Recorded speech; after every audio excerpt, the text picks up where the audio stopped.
Did you know that yawning is actually your brain's air conditioning system?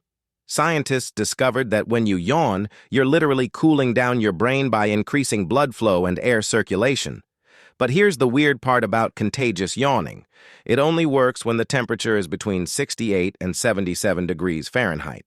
Outside that range, the cooling effect becomes useless, so people stop catching yawns from each other.